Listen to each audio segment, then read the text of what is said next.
So we are literally on the last session of the conference. And, it's been an incredible day and a half. And it's just wonderful to have you all here and to have yet another critical conversation for the work being done by Fairtrade, but also be critical for the work of sustainability on the planet. The discussion today is future of sustainable sourcing, and I have with me an eminent panel. Those of you who are familiar with some of them would have already guessed that the focus of this session is going to be more on the cotton and textiles value chain. Because we thought we'd rather go deep into one sector, understand through that how sustainable sourcing is working. But of course, we have people here who are working across other sectors like Claudia and Bhagyashree as well. So taking a leap from there, when we're talking about sustainable sourcing in the context of fashion, in the context of the textiles industry, I think you may have heard in one session or the other, textiles is got a really bad reputation. It is notorious to be known as one of the most polluting industries in the world.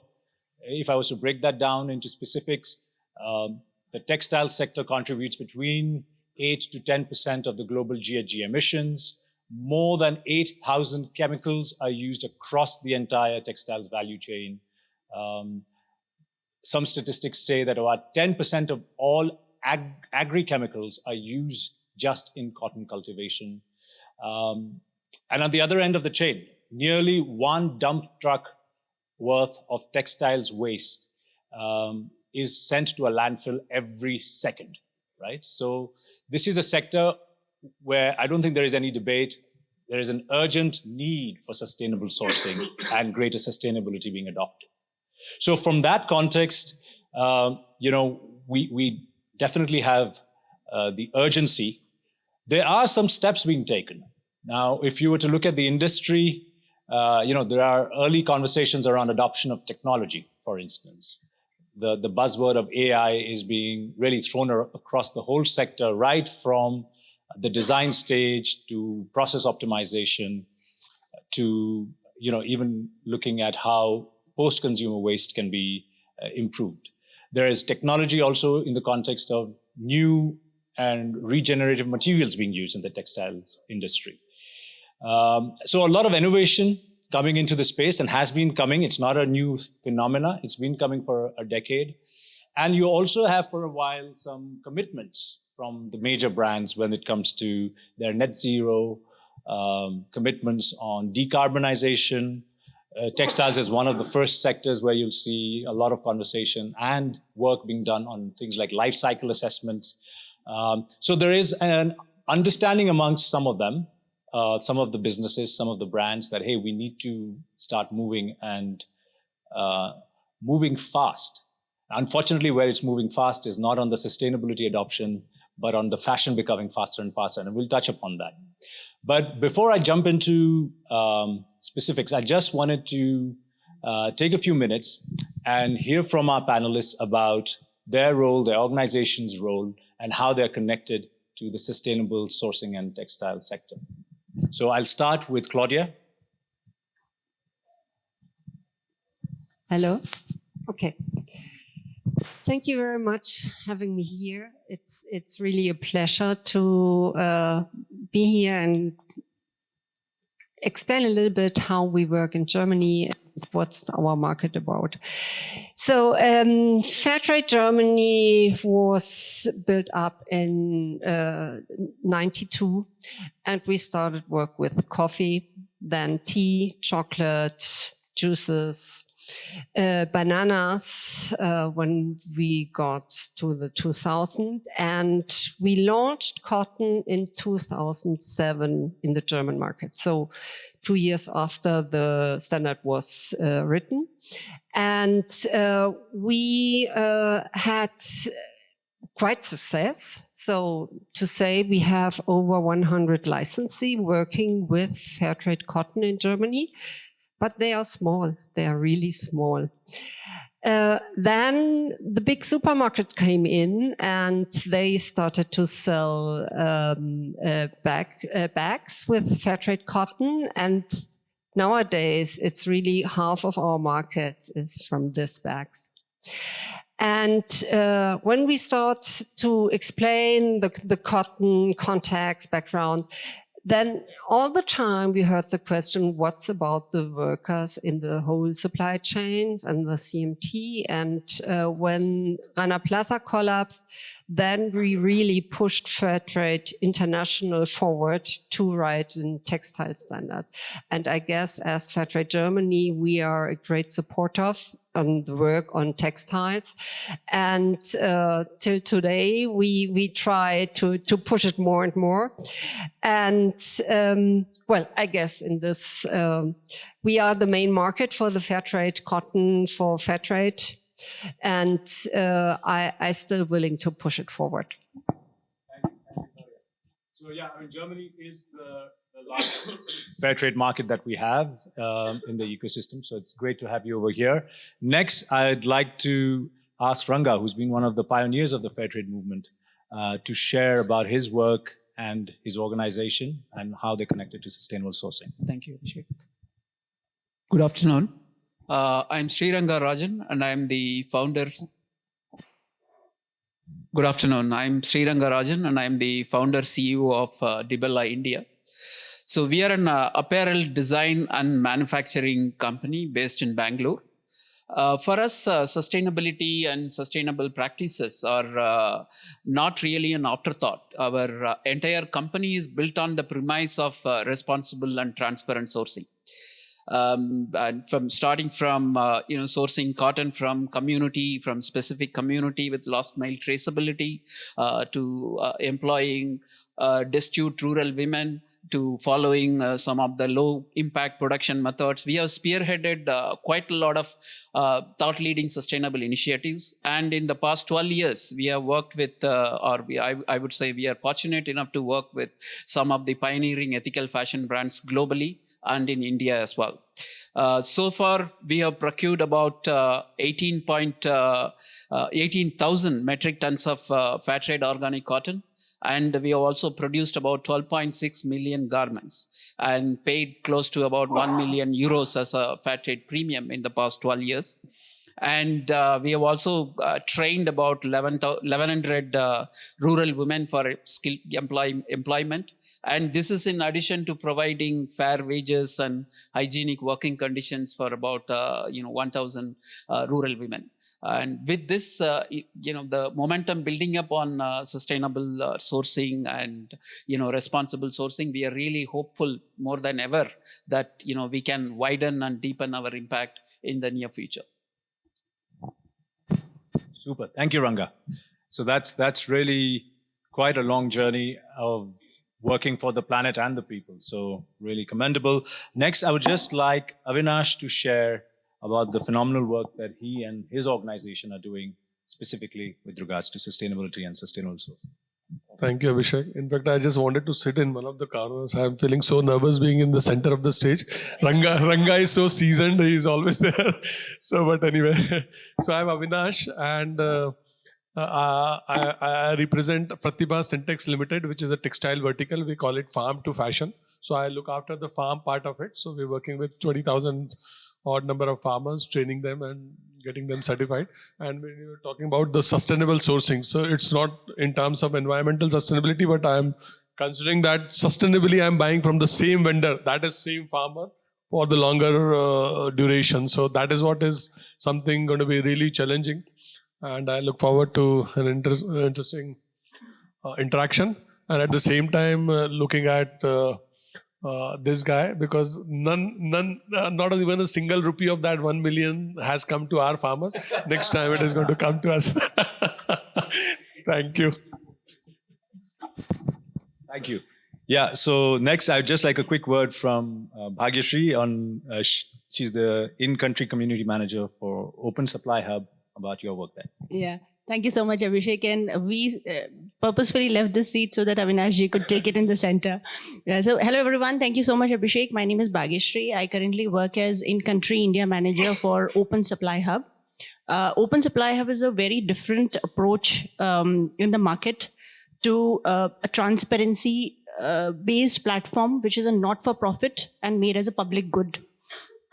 I know there are so many platforms and we've been talking about them in the outside, what they do, but I think this is one of the very interesting approach to see how global value chains can be mapped in one platform. How we do this by public disclosure, by partnerships, collaborating with everybody in the supply chain, right from brands, retailers, manufacturers, to civil society organizations, unions in the value chain, and small, big, large manufacturers. Anybody can be part of supply chain, and it is totally free. So this is a very interesting approach. It's a global platform. It's based out of US, and I represent Indian team. And in terms of how it can promote sustainable sourcing, I think the way we are working is one of the ways you can engage in the platform is to do sustainable sourcing. Brands, they can disclose their suppliers. They can find out suppliers who are transparent, who are following sustainability principles. That is one way I see that how it can be used. And from the ground, I think small, big, large manufacturers, they can be part of Open Supply Hub, register themselves for free and showcase their works in sustainability. So I see both the ways, from bottom to up as well as brands to down. People can be part of Open Supply Hub and promote sustainable sourcing, apart from doing many other things in collaboration. Yeah. Thank you. And last but not the least, so to complete the value chain, we have James representing the brand Indian Terrain. So James, if you could just share a little bit about your role in Sustainable. Good afternoon. This is first time I'm sitting in the panel, and I thank Abhishek for inviting head of Avinash ji so that I can sit on the sides. Myself James, I represent Indian Terrain, and I handle the supply chain wovens division for Indian Terrain. I've been with the company for the last 17 years. So we got into the sustainable practice, like the sustainable sourcing in 2020. And as a brand, we thought sustainable sourcing means it's not only about the environmental security or sourcing, and we thought it is a socio and economics security for the society. So we started. We had tied up with the Fairtrade, who had supported, who had in fact give us a lot of insights about what is sustainability, which will help the Indian farmers and Indian factories, where we can source the products who also work on an ethical basis. As a brand, we wanted to be more ethical in terms of sourcing as well as in terms of selling to our customers. And we started with merely 2,000 pieces in 2020, and now our 20% of the range is with Fairtrade. And we are happy to share that we are one of the leading fashion brand, national brand, to be in Fairtrade sustainable program. And that's about it. Thank you. Thank you so much. So as you can see, we've got the entire value chain here, and we've got experts representing different aspects of sustainable sourcing. My first question actually is to Avinash ji. So I know you're sitting too away from me, but I had to catch you first. So Avinash ji, we are seeing an acceleration of climate change. I think there is no doubt about it. I mean, those who still doubt it just need to look in the media from India from last week and what's been happening in Punjab. So we see acceleration in climate change, and various reports have also shown that we are approaching the planetary boundaries. One of the indicators, which is the Earth Overshoot Day, is now actually coming closer and closer to June. It's literally at the beginning of July right now. So that is another indicator of how we are over-consuming the regenerative capacity. So in this context, how is this affecting the work that you're doing? And how do you see that affect sustainable sourcing? I think climate change in general, if we speak to a common man, they don't find much impact on their daily livelihood as far as climate is concerned in general. But when we speak to farmers, I think the most affected parties are the farmer, because you cannot insulate agriculture from the climate. So every degree temperature going up and down is affecting their crops. So if you have 2 degree higher or lesser, you'll have more pesetics. If your rains are larger gaps between dry spells, so again it is going to affect your crops. And then the kind of activities we are doing, non-sustainable practices we are doing on farm, that's further creating the problem. So I think in the entire value chain, you talk about textile or otherwise, even farmers are really feeling that heat more than anybody else. That's what my understanding is. And the worst part is it's at the macro level, because one farmer cannot do anything on the micro level much. So the problem is at the macro level, so everybody has to work collectively. Then again, it becomes really difficult for farmers to sustain. If such temperature variations and erratic rainfall going to affect the productivity, of course that is going to affect the quality. I'm mostly concerned about the man-made, the nature-made fibers like cotton primarily. So you have quality issues coming. The same area where erstwhile I had last year a good crop with good quality, now the grade is lowered because of the rains in maybe while balls are bursting.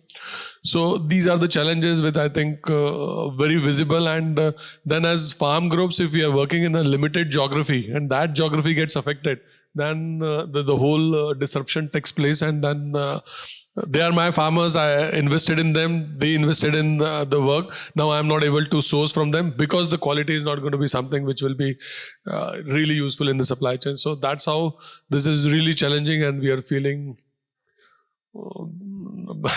it's really worsening every day.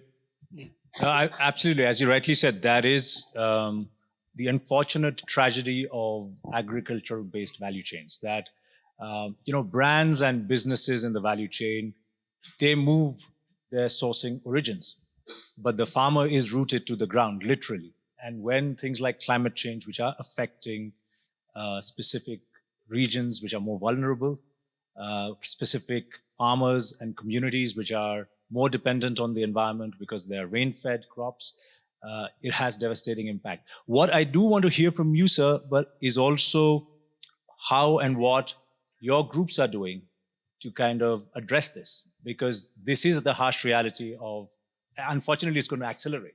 So how are you looking at this for the future? So there are two things, like when you talk about sustainable sourcing, one is the raw material is sustainably available to me. Supplies doesn't get disrupted because of quality or other issues, the productivity. And second part is the stakeholder, the farmer who is working with me also gets his due share consistently. So he is producing sustainably. So these are the two parts. So for availability of the raw material for my supply chain sustainability, the only way is to we'll have to expand geographically where different climatic zones we are establishing our project, so that at least we get our raw material consistently available for supply chain. That's one part. And at the farm level, I said macro level, you can't do much because it's not alone you're going to contribute, it's collective effort. But we are trying to find out ways and means where at the micro level we can do something. So if I cannot improve the macro climate, can I improve the microclimate of my farm? So there are a lot of activities we have been doing on improving the microclimate of the farms. For example, if you have the plantation done on the bunds, that's the periphery of the farms, that is going to be considerably reducing the temperature, improving the carbon dioxide at the farm level, and definitely going to improve your microclimates.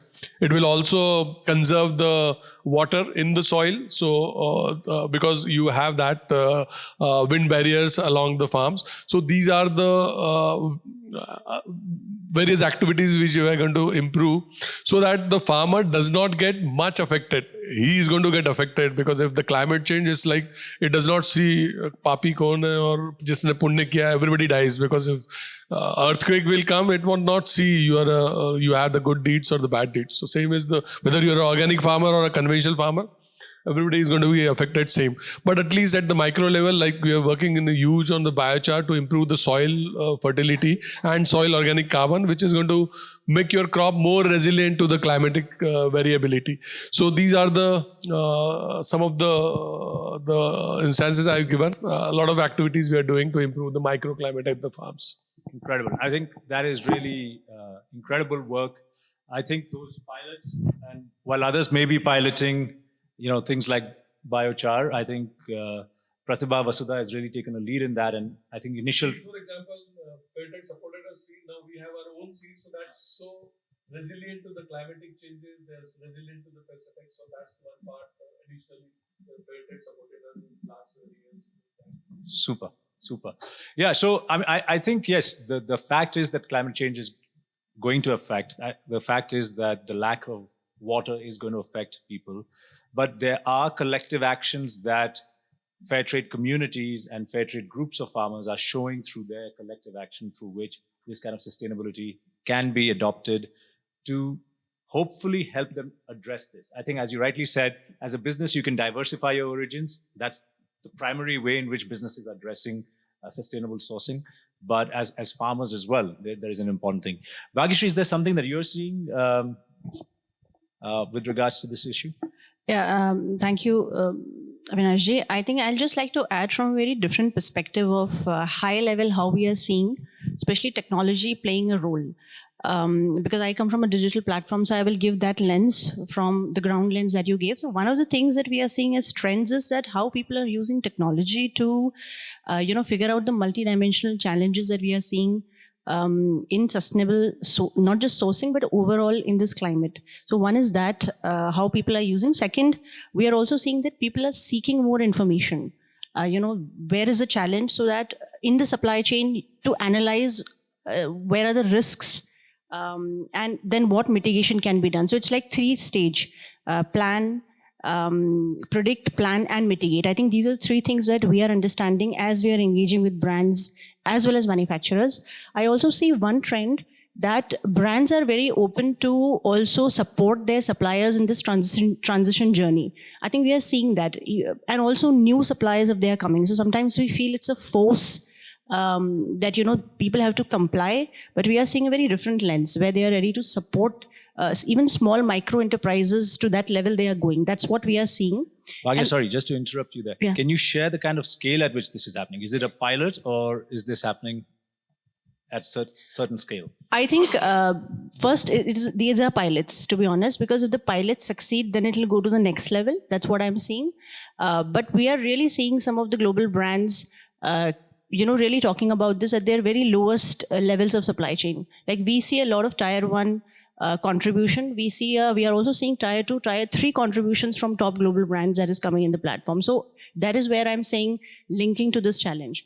And one thing as a team, I think what we are trying to do is, once you have this data out, I think there's always a thing that what can we do with data. So what we are trying to do here is like build some case studies by overlapping data from other sources, because there are other tech platforms that are already working on, like for example, water risks, if it is emission risks that they are seeing. So another way that we are solving it is by overlapping these data points and see if we can build some really ground level impact for people. But I'm being very honest in saying these are at a very high level that we want to bring to the ground, and then see how the ground level things can be brought together.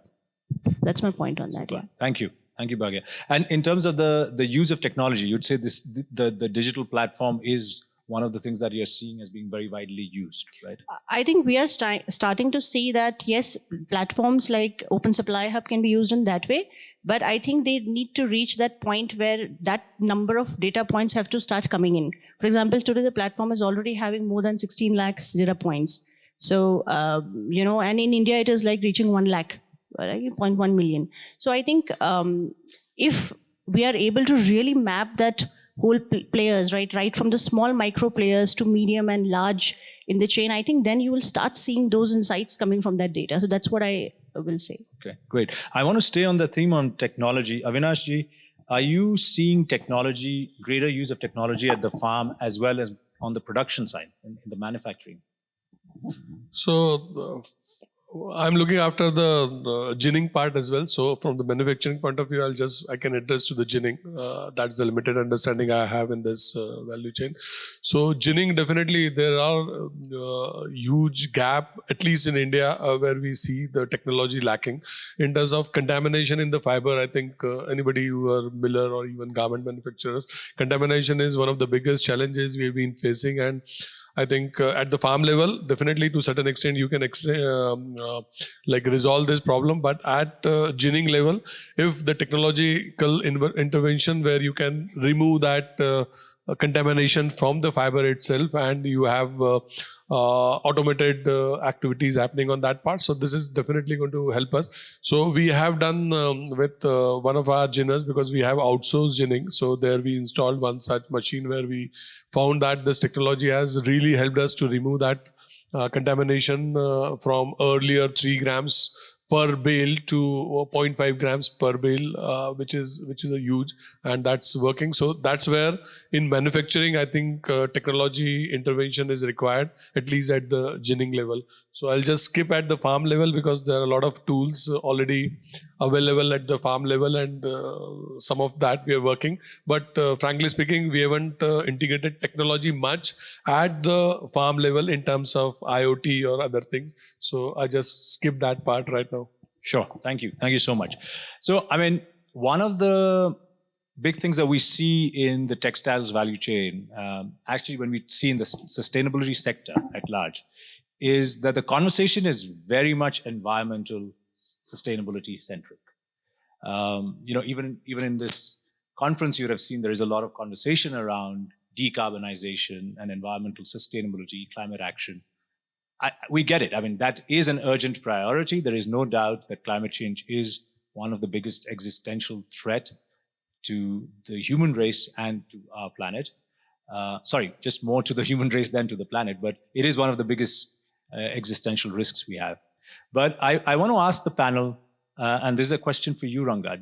Do you see a more holistic sense and a more holistic definition of sustainability coming up? Do you see buyers who are asking beyond just the big decarbonization piece on sustainability?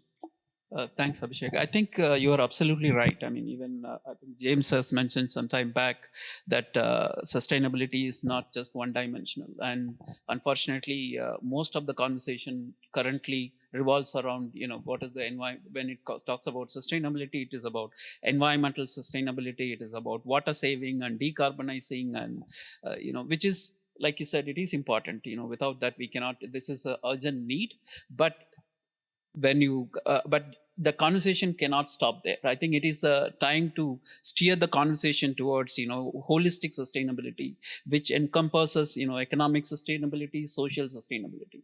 So, when, yes, it is the raw material that we are using has to be produced without exploiting the planet, but also it has to be produced without exploiting the people, whether the farmers are paid fairly. And then when the raw material is converted into, whether it is a fabric or a garment, during the conversion, what are the people who are involved, and whether they are provided fair working condition, and they are provided fair wages. And that, without that, I think sustainability conversation will be just shallow, and it will be one-dimensional. And at the end, the sustainable conversation or sustainability conversation should be about creating community, creating sustainable community. Once the community is sustainable, then anything they produce will be sustainable.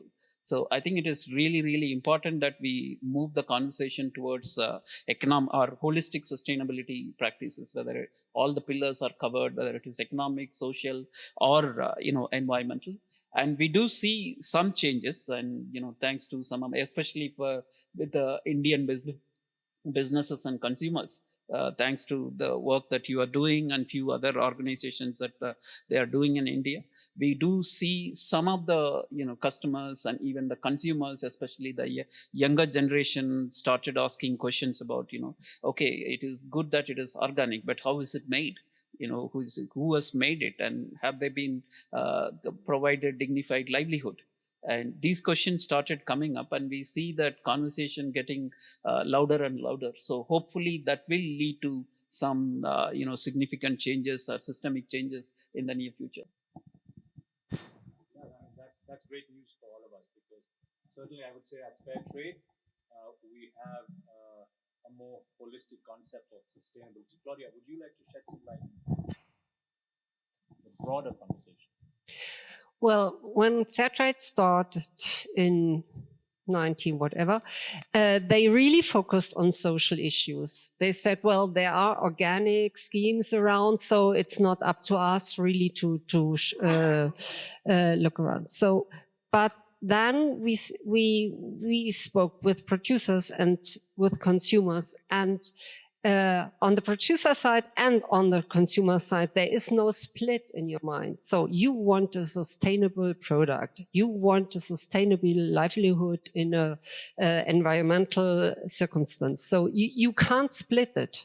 So it's both from the same, it's two sides from the same coin. So that's really having in mind. In Germany, we have a market who's looking for environmental products. We have a market share in overall for the Fairtrade products of 60%. They are also organic certified. That shows that they don't want to split up. So how to bring now the social issue into the conversation? Once is that we spoke a lot with the environmental movement, that growing environmentally doesn't say how the farmers, the workers are paid. So we constantly asking, how do you assure that the farmer has the resources to do all the work for the environmental growing? That's one part. The other part is that we discuss with politicians, we have the Sustainable Council in Germany. They stick with all this environmental criteria, and we said, no, you have to add the social also. And that is what we are doing all the time, because we know that consumers don't want to split up, and it's not possible because you need both sides to be sustainable. Absolutely. I think it's a real testament to also the global business and human rights movement that there is a lot of emphasis on the social side as well in the new ESG frameworks that are coming up. And we are also seeing that, even in India, there is a business responsibility and sustainability reporting requirement, BRSR, which the government of India right now has imposed on the top 1,000 companies, and there as well, working conditions and human rights issues are coming up. So completely agree. I think maybe regulation has a role to play, but also as Ranga pointed out, our actions on the ground also contribute to that whole thinking. And I think it's incredible that the kind of work that Ranga and his team are doing to promote that holistic sense of sustainability. When we talk about sustainability and sustainable sourcing, unfortunately in the textiles industry, one of the things that we're seeing is that there is a movement of fast fashion now becoming faster. In fact, the latest terminology is called ultra fast fashion. So I know it's coming more from our neighboring country, China, where you see Temu, Shein, which are really kind of taking over the global ultra fast fashion industry, and also a lot of people are getting attracted to that. So it is in this context, actually, James, I wanted to ask you, as a brand, do you see the future of fashion and sustainable sourcing as just getting faster and faster? Or do you think that there is a counter movement there which could, bring down the consumption to a more sustainable level of sourcing? Yeah, Abhishek. Abhishek, there is a significant counter factor. There is a movement which is happening in the market where the current millennials and Gen Z customers is also much into the Instagram or social media, where they are getting educated about the sustainable fashions, and they understand what is sustainability will do for the future. And right now the fast fashion is like ultra fast fashion. You mean that? No, it's a trend which goes at unprecedented speed, where the lot of production is being done and sourcing is being done, and it's been dumped. In fact, it will not only affect the environmental safety, but also like it also affects the overall fashion trends. And in terms of the slower fashion and the brands like us, we are also working on how to improve how to match the fast fashion brands. Right now, there is a movement in all the millennials and Gen Zs. They are also looking at the sustainable brands who is ethically supplying the clothing in the country. So it's really a movement which is also helping us to find we can also increase our brand presence among the consumers. And if you see, we are also focusing on how to increase the speed, how to match the fast fashion brands. And there are a lot of viability right now we had discovered. Because there used to be a day where we cannot source beyond a particular yarn, and right now we are in a situation where we can source up to a 60s yarn. And this kind of there is a lot of possibilities, and we are able to match with the fast fashions brands right now. And I think going forward there will be a movement where the brands like Indian Terrain, we will be able to match them and as a ethical, sustainable brand, and there will be a lot of attraction towards the brand. Super. Thank you, James. That sounds very promising. Claudia, would you, from your European perspective, where it is catching up pretty much there as well, would you think that there is a counter movement, or are you seeing the youngsters also kind of jumping into this ultra fast fashion? May I start with another idea? I think it's a contradiction between ultra fast and fashion. It's not possible to create fashion or every 2 weeks. So I would change this word. Well, young people that hasn't that much money is really interested in cheap fashion. We see that, but on the other hand, there's a lot of movement in Germany, seeing that we are speaking about recycling items, to have a second market, to really avoid this fast fashion, because, well, we all know that the story behind has nothing to do with fair trade or with a fair market, none from conventional market, because we know, well, it's coming. When it comes from China, you never know what happens there. And so in the public discussion, we have, yes, we put the contract, and we stick to a long-term commitment.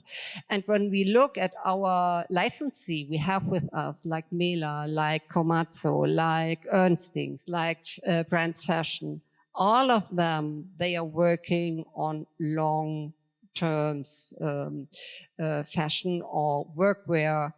So it's when I look at Fairtrade, quality and long-term commitment, that works together, and that we have to raise our voice, that more follow our example. Super. Ranga, I just want to pick very quickly from the manufacturing side. Are you speeding up the production processes in your factory? Are you responding to ultra fast fashion in any ways, or do you think that this is just a trend, there's an alternative? I think the fast fashion originated from serving a need to respond quicker to the market. There was a real need to respond very quickly to the market, and for whatever reason, if you respond quickly, then the consumer the need is still there. And when it started becoming a challenge was when the fast fashion started equating to throwaway fashion. The quality was not put in, and it was made to last for few months or quicker than few months. And that is when, 1 week, some cases 1 week. And that is when it started creating mountains and mountains of textiles across the world. And if there is any threat to the humanity right now, it is not actually nuclear bomb. It is a textile waste that is getting accumulated every corner of the world. That is real threat to the world, because textile waste, when it reacts with the soil, it generates methane, and it is, largest contributor for the global warming. But unfortunately, the need to respond quickly to the market is going to be there. Whether we like it or not, it is going to be there. The need to customize is going to be there. And a lot of business models are built. And in fact, the successful models, whatever you're talking about, on how they are responding to the need, and how well they are able to adapt to, serving the need. And the challenge for sustainable movements is how we can, serve the need without exploiting the planet and people. And if that solution can be brought in through technology, transparency, or quicker manufacturing, or with, AI substituted manufacturing, and that is when, it becomes, or we started looking at providing solution. And till then, we had to focus on how we can produce durable goods, and that is what slow fashion, even if it is slow fashion brands, but if they are creating, throwaway garments without focus on quality and durability, and then, it doesn't serve the purpose. So the focus should be on durability, and, made with respect, and made with well designed, so that whatever the need that you are talking about, that is not overseeding, what you are providing here. And that is when I think the success of all this slow fashion movement and sustainable fashion movement will come into mainstream. And we do see a trend of some brands asking for, or focusing on durability and this thing, but it is still not mainstream. But now with this new generation, like James was talking about, the Gen Zs and this thing, they started asking questions about, how your clothes are made, and, whether it will be, can I wear it for another season? And when secondhand clothing and recycling and wearing the same clothes for longer time can be made cool. And that is when I think the slow fashion movement will become mainstream.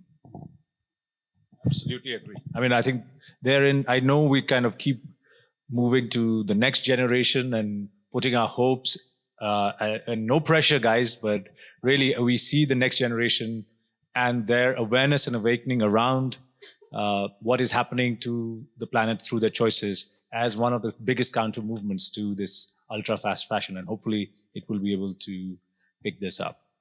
But, when we talk about sustainability and supply chains and sustainable sourcing, as Fairtrade, I think we put a lot of emphasis on certification and labeling as being a key indicator for that.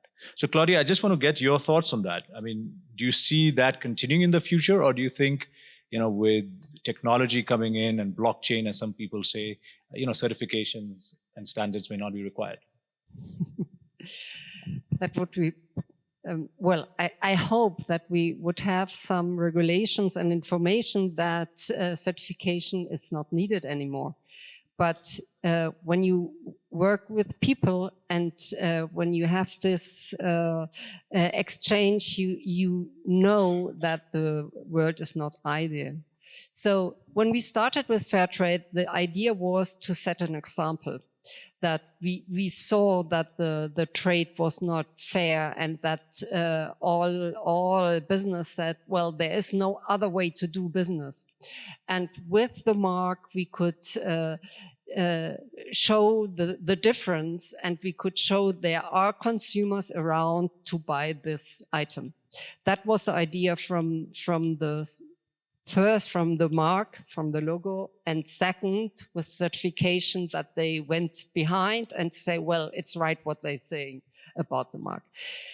Then the last 10 years, we've seen that the change in the sector, by doing it only by really small amount of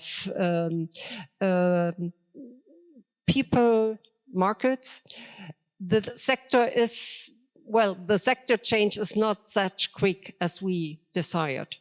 And then we started to advocate for other legislation, regulations, so that the whole business has to respect certain criteria. That was the idea when the EU Green Deal came in, and we spoke about HIDD, the supply chain laws, organic regulation was not on our plate, that came from the other side, but the deforestation regulation.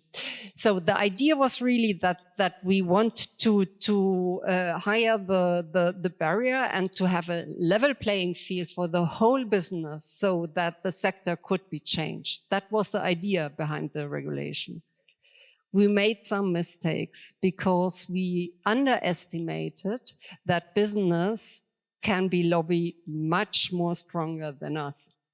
So the regulation they came out, it's not in favor of the producer, I would say. They've forgotten to ask who will pay the bill if I have to make the geolocation, if I have to do all the paperwork, if I have to split up in smaller entities, whatever. So I guess when I see the rollback in the EU, we will remain with some regulation, of course. But the role of certification will become stronger because we have to start from the beginning to showcase that there is another way to do business. Super.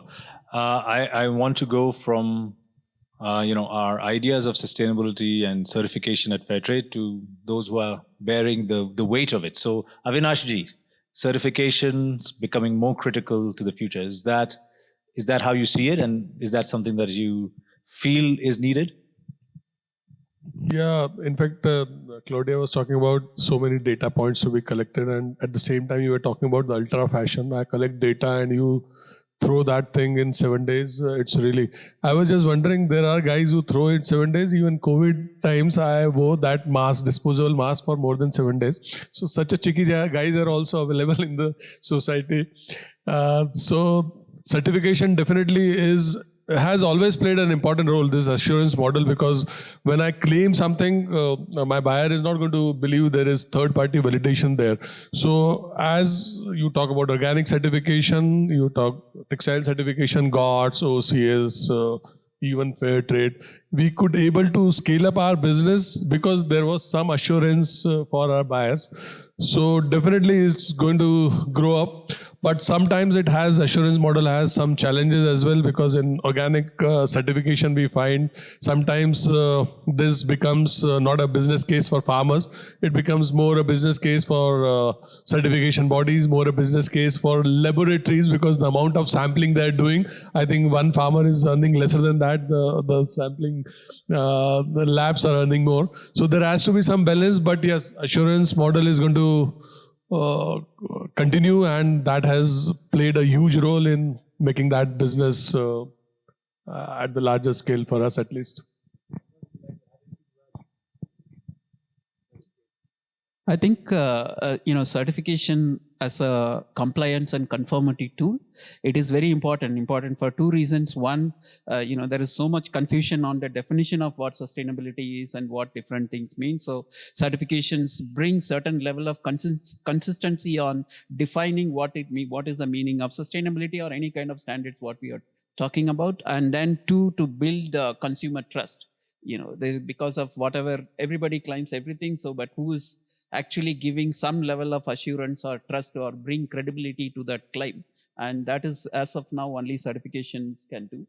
But I definitely see that with all the technology evolving, and certification also has to evolve. It cannot continue to be an audit-based checklist or confirming certain risk management or risk assessment. It has to evolve into impact measuring the impact, rather than, are you following 10 things, tick all the 10 things, then it doesn't matter what the impact is. It has to go into, actually evolve into measuring the impact, how much carbon is stored in the soil, and, what is the real livelihood impact on the farmers or on the workers. So it has to evolve into measuring the impact or verifying the impact. And that is what I see the future of certification, role of certification, as well as, if it can reach that level, then it will sustain and it will actually create the impact it is originally intended to do. Otherwise, like Avinash is saying, it will be the certification bodies who will be, if the audit model and other model continues to be, then now the very intended communities, marginalized communities will not have any benefit. It's only the certification bodies and other parties just because they wanted to build their business on certain assurance. To hear your perspectives.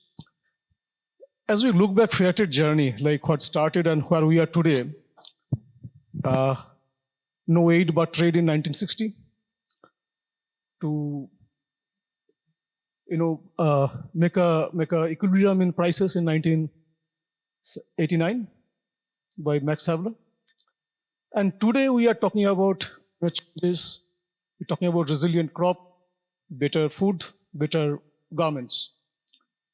This level of fair trade is believed across the world of fairness in the trade. It has very positioned well, very well, actually. Since I am dealing fair trade projects and fair trade business for the last 22 years, now I have to give a long disclosure to my buyers what we are doing for environment and the stability of the nature. I believe fair trade could think itself how it graduates from here today to be a model, to be a label which is globally acclaimed for being resilient in production. Like if you see across the world, there have been transitions, like say ROC has developed bronze, gold, and silver medal, different transition levels. Fair trade would actually think about generate, say, fair credit or nature credit. We talked about carbon. Carbon is not all that we talk about. It's nature credit.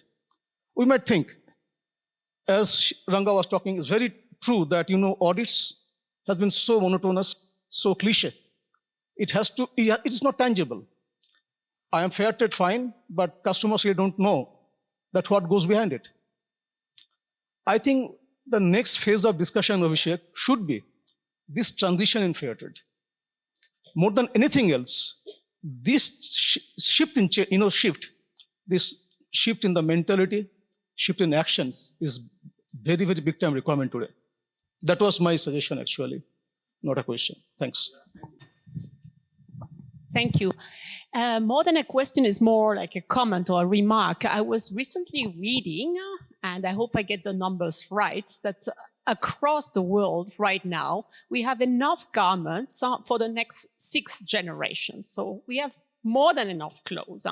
And then we were talking here about the fashion model, business model. My understanding is that when, I don't know, an H&M of this world or a Zara of this world don't sell their new collection, part of the clothes are being destroyed, actually. So do you see also like a role for governments to regulate that? Because this is, to me, as a consumer, like, it's insane. It's like, I know that there is some initiatives for the food industry, like to avoid this kind of waste, that food goes wasted and thrown away. I mean, do you think there is a role as well for the textile industry? Thank you. Yeah, Claudia. Okay. Well, the regulation and the law is already in place. We have the EU textile regulation, and there must be 100% recycling in the next 2 years or 3 years. So that is why the industry is hardly looking how they can proceed in this way. So yes, that must be regulated and be very clear, yeah. Absolutely. And I think, Europe is certainly leading it. And we have seen that some of the legislation on the anvil, like the digital product passport, may be applying to textiles industry as well as others, where there are requirements for the circularity component in the product as well. So I think, yes, it is coming, definitely. Okay, any last questions? Otherwise, I think we've had quite a lot of good food for thought. And then we have food to eat. Yes, that's what. So we're running late. Okay, I think we are good. Thank you so much, everyone, for your patient hearing. And I'd like to thank my wonderful panel here. So a big round of applause for them, please.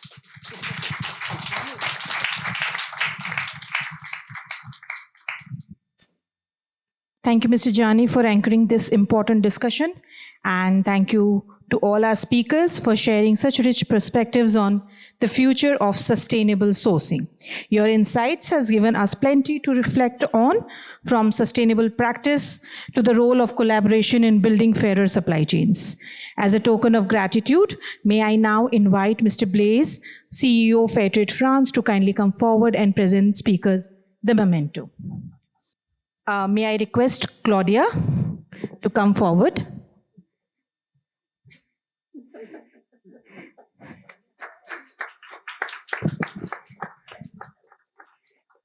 Mr. Rajan, and I would also request speakers to remain on stage.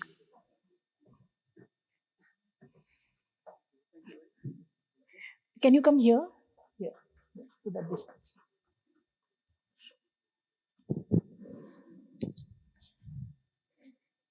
Ms. Joshi, can you please come forward?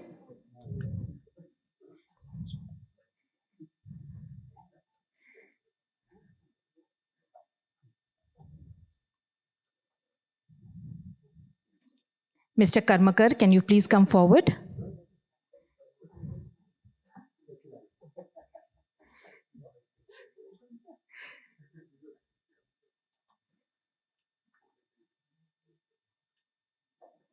Mr. James, can you please come forward?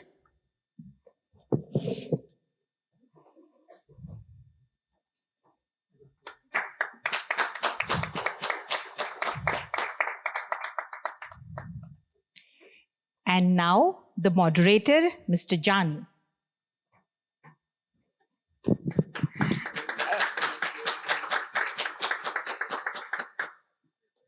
May I request all the speakers also to come forward for a group photo?